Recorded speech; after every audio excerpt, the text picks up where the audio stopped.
रेहान ने गाड़ी का दरवाजा झटके से खोला और आरना को अपनी मजबूत बाहों में उठाए हुए हवेली की ओर बढ़ा। उसके चेहरे पर एक खौफनाक सन्नाटा था। रेहान ने आरना को अपनी बाहों में संभाले हुए जैसे ही हवेली के हॉल में कदम रखा, वहां मौजूद परिवार के सभी लोग, जो सोफे पर बैठे हुए थे, सब के सब एक साथ झटके से खड़े हो गए। आरना की ऐसी हालत देखकर सबकी आंखें फटी की फटी रह गईं। रेहान की बाहों में आरना को इस तरह देख सब लोग घबराकर दौड़ते हुए उसकी तरफ आए। रेहान के पास आते ही अन्नपूर्णा जी का गला भर आया और उनकी आवाज कांपने लगी और उनकी आंखों से आंसू बहने लगे। यह क्या हुआ है इसे? रेहान के चेहरे पर इस वक्त कोई भाव नहीं थे, उसकी नजरें बस आरना पर टिकी थीं। मामी जी ने आरना को तुरंत अपने कमरे में ले जाने के लिए कहा क्योंकि उनका कमरा नीचे ही था। रेहान बिना रुके आरना को लेकर अन्नपूर्णा जी के कमरे की तरफ बढ़ गया। घर के बाकी सदस्य पीछे पीछे चिंता और डर के मारे बदहवास से चलने लगे। रेहान ने आरना को बहुत ही आराम से बिस्तर पर लेटा दिया। रेहान ने आरना को यहां लाने से पहले ही डॉक्टर का इंतजाम कर लिया था। पहले से इंतजार कर रही डॉक्टर तुरंत उस कमरे के पास पहुंच गईं। रेहान ने कड़क आवाज में उस डॉक्टर से कहा, चेक हर। डॉक्टर ने कमरे में मौजूद सभी परिवार वालों की तरफ देखते हुए कहा, आप सब प्लीज कमरे से बाहर इंतजार कीजिए। लेकिन उस वक्त कमरे का माहौल इतना तनावपूर्ण था कि परिवार के किसी भी सदस्य का ध्यान डॉक्टर की बात पर नहीं था। सब आरना की दर्दनाक हालत को देख रहे थे, किसी की भी नजरें वहां से हट ही नहीं रही थीं। सब जैसे एक सदमे की स्थिति में थे।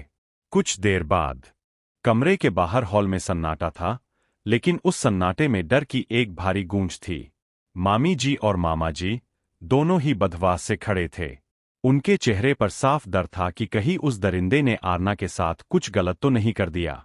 वे दोनों बुरी तरह सहमे हुए थे और ईश्वर से आरना की सलामती की दुआ कर रहे थे। तभी कमरे से बाहर आहट सुनकर आशी को खबर मिली कि उसके रेहान भाभी सा को घर ले आए हैं। यह सुनते ही वह अपने कमरे से दौड़ती हुई बाहर आई। हॉल में पहुंचते ही उसने देखा कि पूरा परिवार एक अनजाने डर और चिंता में डूबा हुआ है। सबकी नजरें बंद कमरे के दरवाजे पर टिकी थीं।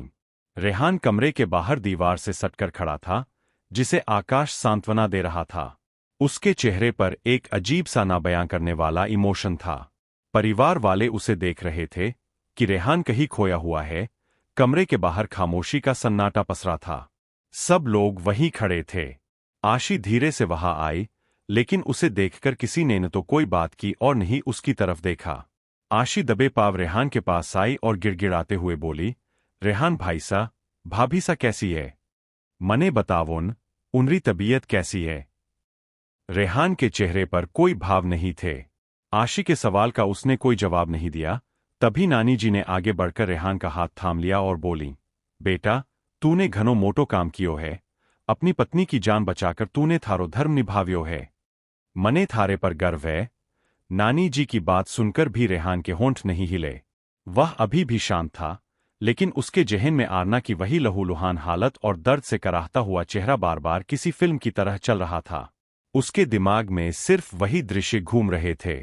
डॉक्टर जैसे ही कमरे से बाहर आईं, अन्नपूर्णा जी घबराहट में आगे बढ़ी और बोली, डॉक्टर साहब, छोरी कैसी है? डॉक्टर ने सबकी तरफ देखते हुए कहा, देखिए, वह खतरे से बाहर है, लेकिन मुझे उनके पति से कुछ जरूरी बात करनी है। रेहान बस एक पल के लिए अपनी जगह से हिला।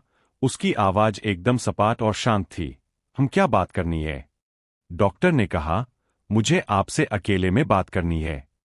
रेहान ने बिना किसी हिचकिचाहट या सवाल के डॉक्टर को कमरे के अंदर चलने का इशारा किया। कुछ ही देर में रेहान डॉक्टर के सामने खड़ा था। उसके चेहरे पर कोई शिकन या घबराहट नहीं थी, बस एक गहरी और गंभीर खामोशी थी।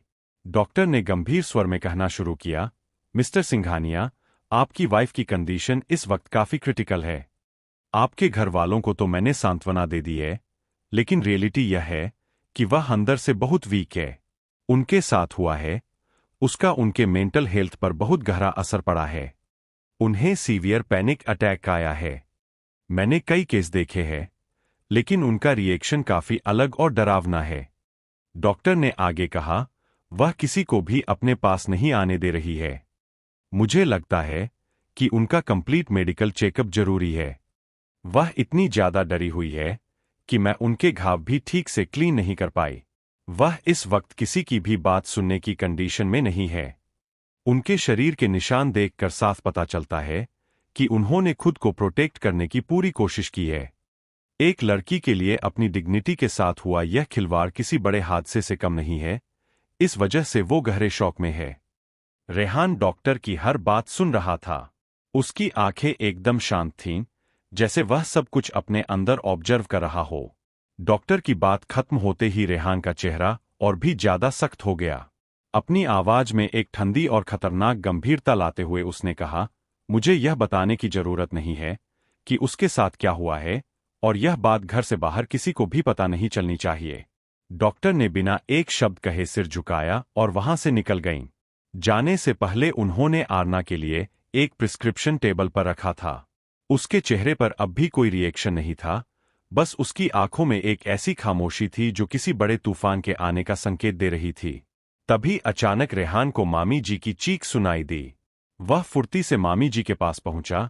मामी जी ने सामने देखने का इशारा किया। रेहान ने देखा कि आरना कमरे के कोने में दुबक कर खड़ी थी। उसके हाथ में एक चाकू था और वह कांपती हुई आवाज में चिल्ला रही थी, मेरे पास मत आना। कोई भी आगे बढ़ा तो मैं खुद को खत्म कर लूंगी। परिवार के लोग सदमे में स्तब्ध खड़े थे।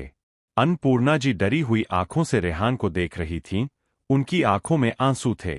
उन्होंने रेहान का हाथ पकड़ते हुए कांपती आवाज में कहा, बेटा, देख काई कर रही है छोरी, खुद ने चोट लगा लेगी। मने तो इनरो यो हाल देखियो कोनी जावे। कमरे में भारी दहशत का माहौल था। आशी की आंखों में आंसू थे। वह रेहान के पास आई और गिड़गिड़ाते हुए बोली, भाई सा, प्लीज भाभी सा ने म्हारारी जान बचाइए, आप उन्हें ठीक कर दो ना। प्लीज भाभी सा ने समझाओ। रेहान का चेहरा पत्थर जैसा सख्त था, लेकिन आशी की बात सुनते ही उसके जेहन में डॉक्टर की कही हुई बातें एक एक करके घूमने लगीं। तभी उसके मामी जी उसके कंधों पर हाथ रखकर कहते हैं, उसे थारी जरूरत है रेहान बेटा। आरना पागलों की तरह चाकू लहराते हुए चिल्ला रही थी, मेरे पास मत आओ, दूर रहो मुझसे, वरना मैं खुद को खत्म कर लूंगी। उसकी आवाज में डर और बेचैनी साफ थी। रेहान ने एक सख्त नजर पूरे परिवार पर डाली और बिना किसी बहस के उन्हें कमरे से बाहर जाने का इशारा किया। सब खामोशी से बाहर चले गए। कमरे में अब सिर्फ आरना और रेहान थे। जैसे ही रेहान ने आरना की तरफ एक कदम बढ़ाया, आरना चिल्लाई, नहीं, पीछे हटो, आगे आने की कोशिश भी मत करना। रेहान अपनी जगह रुक गया। उसने एक गहरी सांस ली और अपनी आंखें बंद कर लीं, जैसे वह कुछ सोच रहा हो। कुछ सेकंड्स बाद उसने आंखें खोलीं। उसके चेहरे पर एक अजीब सी शांति थी, मानो वह आरना के डर को समझने की कोशिश कर रहा हो। उसने आरना की आंखों में देखते हुए धीरे से कहा, आरू बच्चा, मेरी तरफ देखो। आरू बच्चा। सुनते ही आरना के अंदर जैसे एक झलका सा आया। उसके हाथ जो चाकू पर बहुत कसे हुए थे, अचानक ढीले पड़ गए। इसी मौके का फायदा उठाकर रेहान बिजली की रफ्तार से उसके पास पहुंचा, चाकू छीनकर दूर फेंक दिया और उसे अपनी गोद में उठाकर बिस्तर पर लिटा दिया। बिस्तर पर लेटते ही आरना की आंखों से आंसुओं का सैलाब उमड़ पड़ा। वह इतनी बुरी तरह रो रही थी कि उसके मुंह से कोई शब्द भी नहीं निकल पा रहा था। वह बिल्कुल बेहाल थी, जैसे अंदर से सब कुछ खत्म हो गया हो। धीरे धीरे उसकी हिचकियां कम होने लगीं और उस गहरे सदमे और थकान की वजह से वह बिस्तर पर ही निढाल होकर सो गई। अन्नपूर्णा जी ने आरना के कपड़े बदल दिए थे। जब रेहान ने आरना के हाथों और शरीर पर चोट के निशान देखे, तो उसे अपने दिल में एक गहरा दर्द महसूस हुआ। उसकी नजर आरना की कमर पर गई, जहां कांटों के रेशों से गहरे निशान पड़ गए थे। उसने आरना के पैरों को अपने हाथों में थामा। उसके पैर काफी छिल गए थे। उसने आहिस्ता आहिस्ता उसके घावों को क्लीन कर उन पर एंटीसेप्टिक ऑइंटमेंट अप्लाई करने लगा। आरना नींद में भी रह रहकर सिसक रही थी, जिसे रेहान गौर से ऑब्जर्व कर रहा था और समझ पा रहा था कि उस वक्त उसे कितना दर्द हुआ होगा। रेहान की आंखों में एक अजीब सी खामोशी थी। कुछ देर में रेहान कमरे से बाहर निकल आया। जब मामी जी कमरे में आई तो आरना को सोते हुए देखकर उन्हें सुकून मिला। वह मन ही मन सोच रही थी कि रेहान सच में एक आदर्श पति है, जिसने अपनी पत्नी को न केवल सुरक्षित वापस लाया, बल्कि उसे इस बुरे दौर से बाहर निकालने के लिए हर मुमकिन कोशिश भी की। आशी भी आरना को चैन से सोते देख राहत महसूस कर रही थी। रेहान सीधे अपने कमरे में गया और जैसे ही दरवाजा लॉक किया, उसका पूरा संयम टूट गया। उसने पूरी ताकत से दीवार पर एक पंच मारा। उसकी आंखों में वह गुस्सा था जिसे बयान करना नामुमकिन था, एक ऐसा गुस्सा जो उसे अंदर से जला रहा था। कमरे की दीवार से टकराकर रेहान के हाथ से खून की कुछ बूंदें रिसने लगीं, लेकिन उसने उसे महसूस तक नहीं किया। सन्नाटे में उसकी भारी सांसें गूंज रही थीं। फ्लैशबैक। शाम के समय घर में कदम रखते ही मामाजी की नजर आंगन में फैले खून पर पड़ी, जिसे देख उनकी आंखें फटी की फटी रह गईं। अंदर का नजारा और भी भयावह था। अन्नपूर्णा जी, नानाजी और नानी जी रस्सियों से बंधे हुए बेहोश पड़े थे। मामाजी ने भागकर तुरंत अन्नपूर्णा जी की रस्सियां खोली और उन्हें होश में लाने के लिए उनके गालों को थपथपाया। उसी समय रेहान और आकाश भी घर पहुंचे। आंगन में फैले खून को देखकर आकाश और रेहान स्तब्ध रह गए। रेहान ने बिना समय गवाए नाना नानी की रस्सियां खोलना शुरू कर दिया, लेकिन वे अभी भी अचेत थे। तभी रेहान को आशी का ख्याल आया। वह तेजी से उसके कमरे की ओर भागा। आकाश भी उसके पीछे था। कमरे में आशी को न देखकर रेहान और आकाश पलटने ही वाले थे कि तभी उन्हें अलमारी की तरफ से कुछ हलचल और सिसकने की आवाज सुनाई दी। रेहान ने अलमारी का दरवाजा खोला तो अंदर दुबकी हुई आशी बाहर निकली और सीधे रेहान से चिपक कर सिसकने लगी। भाई सा! आशी को सही सलामत देखकर रेहान को राहत मिली, लेकिन जैसे ही आशी ने कांपती आवाज में भाभी सा कहा, रेहान के चेहरे के भाव फिर से पत्थर की तरह ठंडे और सख्त हो गए। आकाश ने आगे होकर कहा, भाई सा मैं आशी को संभालता हूं, आप भाभी सा को जाकर देखिए। रेहान तुरंत वहां से भागा और पूरी हवेली छान मारी, लेकिन आरना उसे कहीं नहीं मिली। आरना को न पाकर वह बेहद बेचैन हो गया।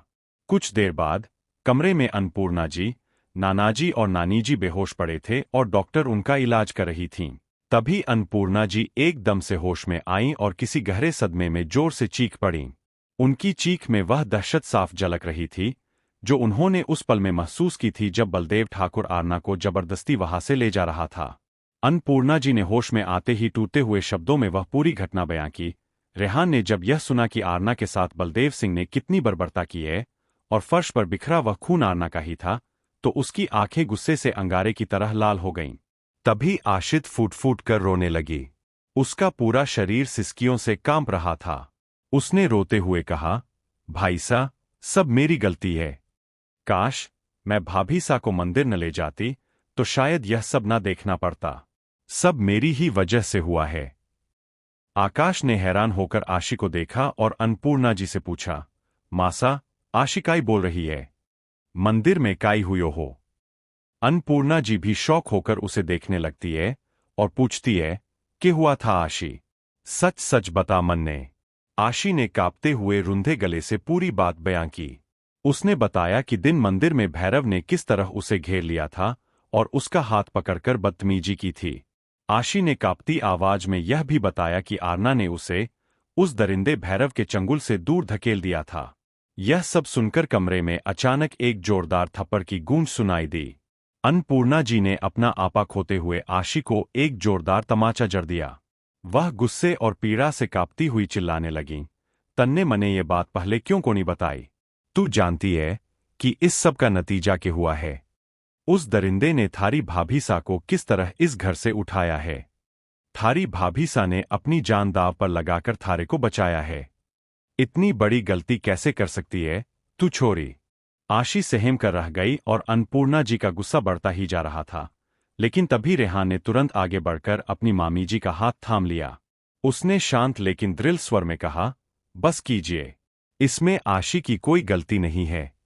मामाजी गुस्से से बोले, रेहान बेटा, यो वही बलदेव ठाकुर है जिसने थारी मां के साथ भी बदतमीजी करने की कोशिश की थी और आज थारी पत्नी के साथ जो इसने किया है, मारो तो मन करे कि उन्हें अभी खत्म कर दूं। नानी जी की आंखें भर आईं। उन्होंने रुंधे गले से कहा, आरना, घनी हिम्मत राखी है उन लाडली ने। अपनी जान दाव पर लगा दी आशी ने बचावन वास्ते। सबकी बातें सुनकर रेहान के भीतर का गुस्सा एक खौफनाक तूफान बनकर उबल पड़ा। उसकी आंखों में ऐसा प्रतिशोध था जिसे देखकर हर कोई सहम जाए। मामाजी उसकी इस खामोशी को अच्छी तरह समझ रहे थे। वे जानते थे कि अब रेहान को रोक पाना नामुमकिन है। तभी नानी जी ने रेहान से कहा, रेहान, थारी पत्नी की रक्षा करना थारो धर्म है। जा, अपनी पत्नी ने बचाकर ले आ, उन्हें सही सलामत वापस ले आ। इतना सुनते ही रेहान ने एक पल भी बर्बाद नहीं किया और सीधे हवेली से बाहर निकल गया था। फ्लैशबैक खत्म। रेहान का ध्यान अचानक मीरा जी की कॉल ट्यून से टूटा। उसने स्क्रीन पर मीरा जी का नाम देखा और तुरंत फोन उठा लिया। मीरा जी की घबराहट भरी आवाज सुनाई दी। रेहान बेटा, मेरा मन बहुत घबरा रहा था, इसलिए मैंने कॉल किया। बेटा, तू ठीक तो है ना? और आरना, वो कैसी है? वहाँ सब ठीक तो है ना? रेहान ने अपनी भावनाओं को पूरी तरह काबू में कर लिया था। उसके चेहरे पर अब कोई भी भाव नहीं थे, एकदम शांत। उसने गहरी सांस लेते हुए बड़े ही सहज लहजे में कहा, सब ठीक है। रेहान ने बड़ी सहजता से जवाब दिया, आरना अभी आराम कर रही है। मैं बाद में आपकी बात उससे करवा दूंगा।